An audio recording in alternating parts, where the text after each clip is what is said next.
Greetings, adventurers. This is DM Kurt, and I want to talk to you about first edition D&D books. So, a couple of different content creators shared with us their first edition collections. One of them is a 5th edition player who decided to go to, I believe it's Noble Knight Games, and pick up all the first edition orange-spined books with the Jeff Easley artwork on the front covers. Very collectible, very nice. Now, I know that he's going to treat these books with respect and place them a nice, safe place on the shelf. And I believe he bought these books out of respect for the game and respect for the original creation. Very nice. Keywords there: collector and respect. Another content creator, Jerry, over on Rumble, he is a first edition player still and to this day. And he shared with us his first edition books. And they have seen a lot of tabletop play. They've been in use since I don't know when. And they show the wear. So the keywords there are player and love of the game. I thought about this and I thought, well, what's my position between these two opposites?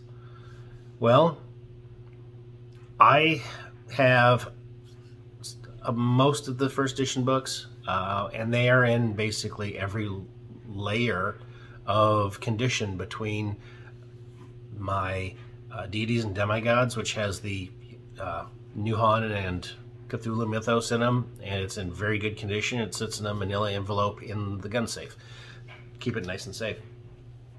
Manual of the Planes, great condition, and I keep that on the shelf for reference. All the way down to one Oriental Adventures book, which is ratty to the point of falling apart. So there's the gamut, you would think. Well, there's more to it than that.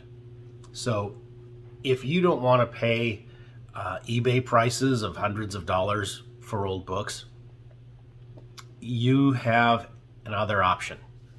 So over on Drivethrurpg, you can get the first edition books all on PDF.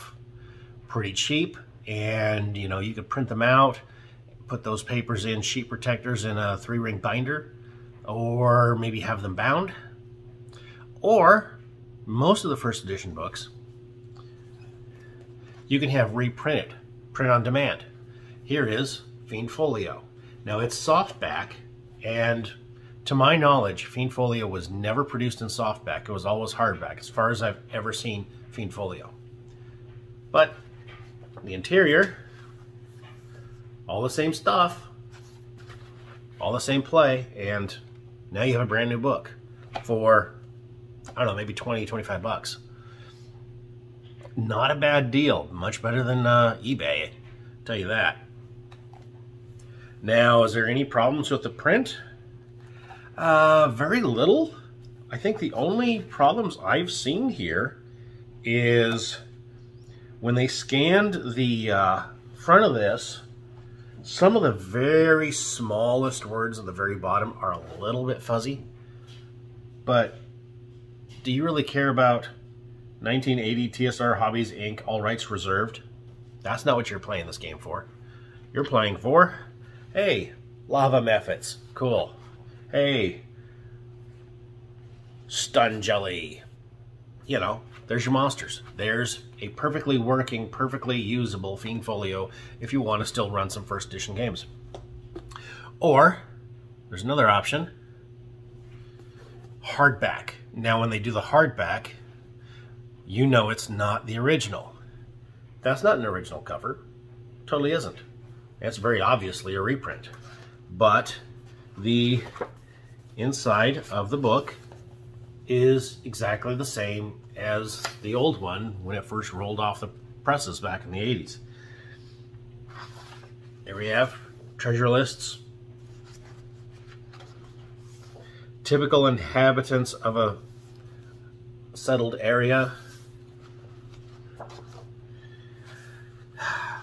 relating to combat, pursuit and evasion of pursuit. All the same stuff. I mean, it's a straight up first edition DM's guide in perfect condition, except It's a reprint.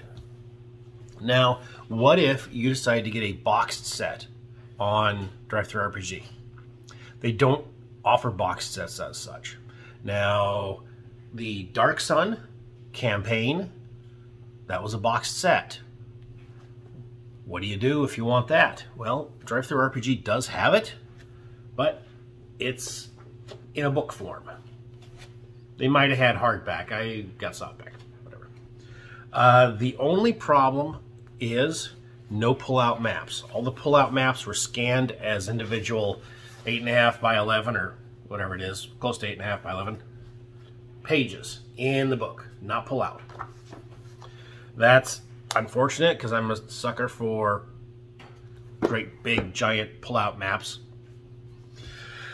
But that's as close as you're going to get. And for the prices, for what eBay will charge you for some of those box sets from the old days, you can get all the info and not pay those crazy prices. And you can play your first edition games. Or, as I am doing, maybe collect them out of nostalgia and collect them to have for reference. Because maybe you want to pull some of those first edition ideas and throw them into 5th for your own hybrids and homebrews. But that's an option, and it's reasonably affordable. Just sharing that. DM Kurt, out.